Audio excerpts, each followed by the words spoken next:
안녕하세요. 오늘은 수단원 2, 자연을 품은 건축과 공간, 내용문단 7문단, 형식문단으로는 27에서 44문단까지 마무리하겠습니다. 우선 문단 설명 전에 복습 좀 한번 해보겠습니다. 이 글의 화제 3가지 기억나시나요? 생태 건축의 방법, 디자인, 자연이 가진 속성을 인공적 건축이 담을 수 있는가의 여부였습니다. 그 중에 방법, 이미 고대부터 활용된 방법에 첨단 기술과 재료를 혼용하기였습니다. 이것은 앞에 2강에서 살펴봤습니다. 그럼 남은 화제 2가지가 있죠? 디자인과 활용 여부. 이 시간에는 생태 건축의 여러 디자인과 그 디자인 속에 녹아있는 자연의 속성이 담기는 모습들을 살펴보겠습니다. 내용문단 7문단에서는 크게 3가지를 다루고 있습니다. 특징, 사례, 장점입니다. 그런데 이 특징, 사례, 장점을 들어가기 전에 27, 28문단은 약간의 도입부라고 생각하시면 좋을 것 같습니다. 형식문단 27문단은 생태학적 건축 구호의 의미에 대해서 다루고 있습니다. 건축을 계획하는 초기 단계부터 환경 부하를 줄이고 최종적으로는 에너지 사용을 줄이려는 시도라고 합니다. 형식문단 28문단은 앞문단의 환경 부하 줄이기, 에너지 줄이기들의 시도 등을 보여줍니다. 즉 다양한 생태학적 건축의 전개 양상을 다룹니다. 주변 환경과의 유기적인 연계, 자연 요소의 적극적 활용, 생태적 기술, 기법의 활용, 대체 에너지의 활용 등을 통해 자원 및 에너지의 절감, 재생, 재활용 수재의 활용 등입니다.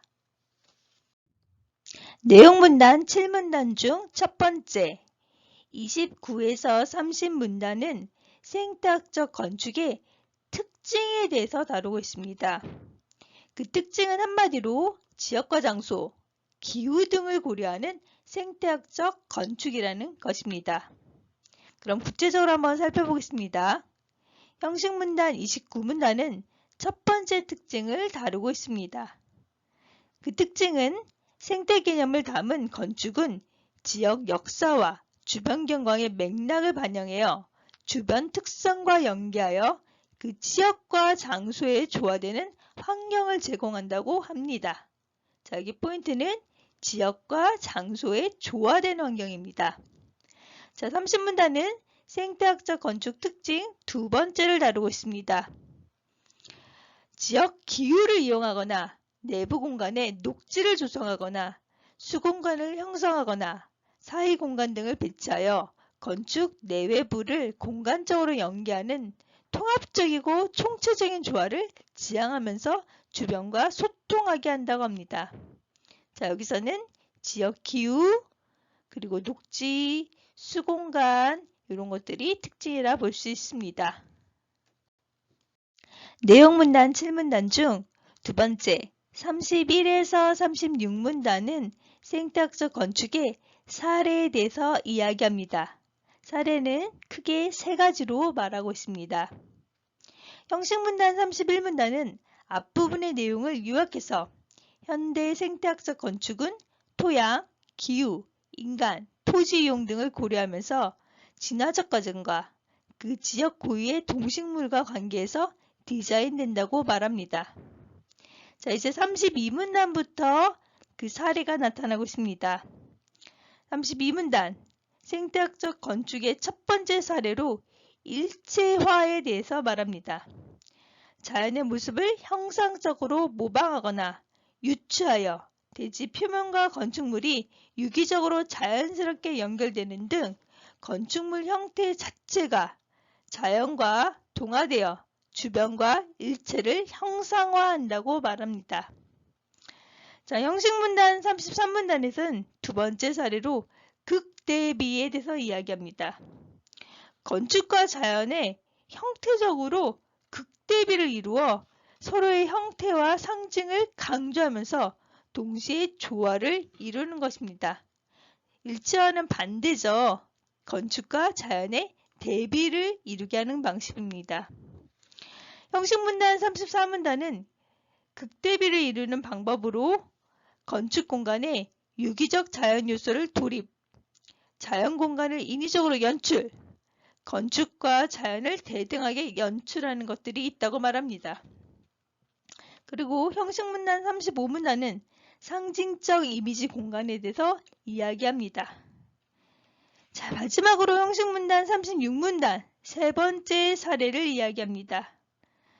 바람과 빛과 같은 무형적 자연 요소가 건축물의 구조를 거쳐 내부로 유입될 때 공간을 구성하는 요소로 치환되어 건축 공간에 표현되는데 이는 공간과 자연이 교감을 느끼는 방식이라고 말하고 있습니다. 내용문단 7문단 중 세 번째 37에서 44문단은 생태학적 건축의 장점에 대해서 이야기하고 있습니다. 그 장점은 크게 네 가지로 얘기됩니다.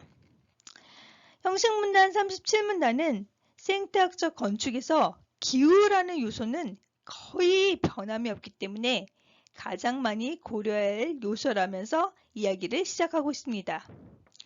그러하기에 첫째, 생태학적 건축은 지역 기후에 반응해 건물 내의 미세 기후를 조성해서 내 외부가 상호 연결되도록 하는데 그 중에서 바람과 태양 같은 기후에서 얻는 이점들에 대해서 이야기하고 있습니다. 자, 구체적으로 한번 볼게요.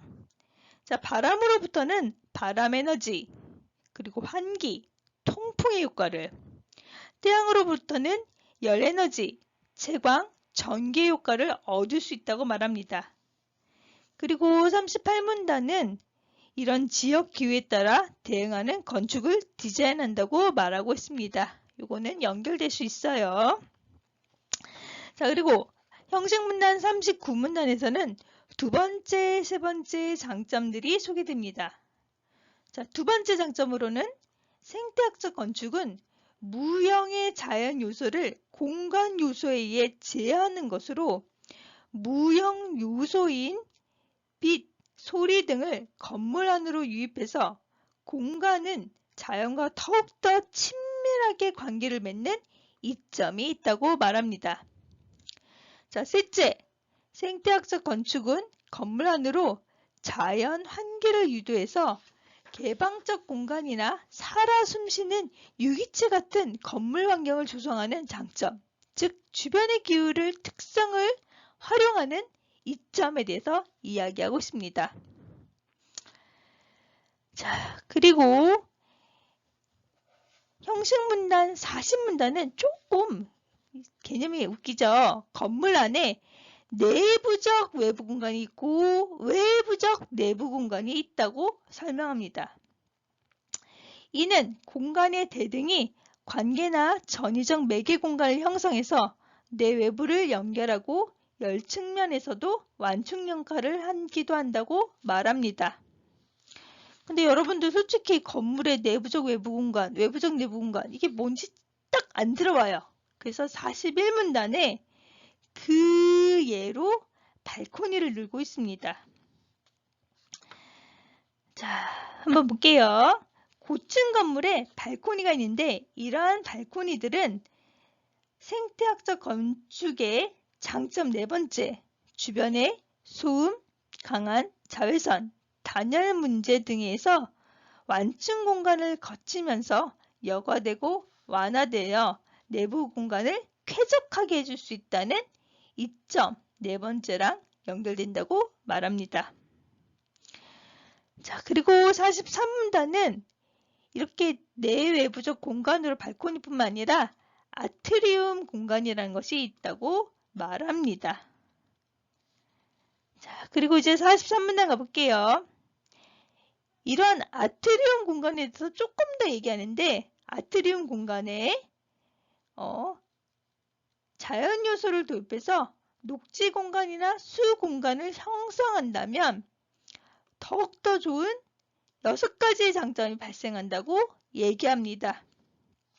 자, 그러면 여기서 미션 한번 놔보겠습니다. 여러분들 이거 생태학적 건축의 장점은 4개였어요. 근데 이 생태학적 건축 중에 얘가 내 외부의 공간, 외부의 내부 공간으로 아트리움이 있다고 얘기하거든요. 거기서 아트리움 중에서 녹지공간, 수공간에는 또다시 장점 6개가 있다고 말합니다. 그러면 여러분들은 녹지공간, 수공간을 했을 때 장점 6가지를 찾고 그 중에서 여러분은 3가지만 써주세요. 자, 마지막으로 형식 문단 44문단은 문단 전체를 요약 정리하면서 마무리하고 있습니다.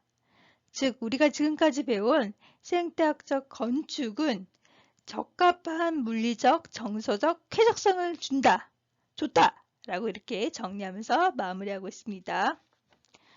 자, 오늘은 정보량이 조금 많았습니다. 앞에서 화제에 2개를 다룬다고 했죠. 즉, 디자인과 건축의 자연의 속성이 담기는 모습들이 다 하나하나씩 확인되었습니다. 자, 심화국어는 선생님이 볼 때 요즘 수능의 트렌드를 반영한다고 보여집니다. 긴 지문에 많은 정보량. 지금까지 2개의 소단원, 막 52문단, 44문단 엄청 많았죠. 자, 그러면 우리가 이런 심화국어를 공부할 때 또한 여러분들이 연계교재들을 공부할 때 독서를 어떻게 공부하면 좋을지 선생님이 조금 오늘은 잔소리하면서 마무리하고자 합니다. 자, 독서라는 건 정신줄을 붙잡는 싸움입니다. 여러분들이 공부할 때 정말 독서는 초집중해서 꼼꼼하게 읽으셔야 합니다. 그리고 정보량이 너무 많이 쏟아지기 때문에 그 정보들에 꼭 표시해야 합니다. 그리고 정말 중요한 거, 여러분들이 연계교재 공부할 때 나 이거 정말 하기 싫어, 나 이거 모르겠어 하면 여러분들은 그냥 넘깁니다. 근데 문제는 출제자들이 그걸 알고 있어요. 그래서 그렇게 여러분들이 넘긴 지문들이 꼭 출제될 수 있습니다. 자, 선생님이 오늘 조금 잔소리했지만 독서 정말 집중해서 열심히 공부하자는 얘기예요. 자, 오늘의 미션 기억나시죠? 43문단의 녹지공간, 수공간에서의 장점 찾기였습니다. 물론 여러분들은 6개 다 찾았을 거예요. 그렇지만 미션으로는 3가지만 써주시기 바랍니다. 그럼 다음 시간에 만나요. 안녕.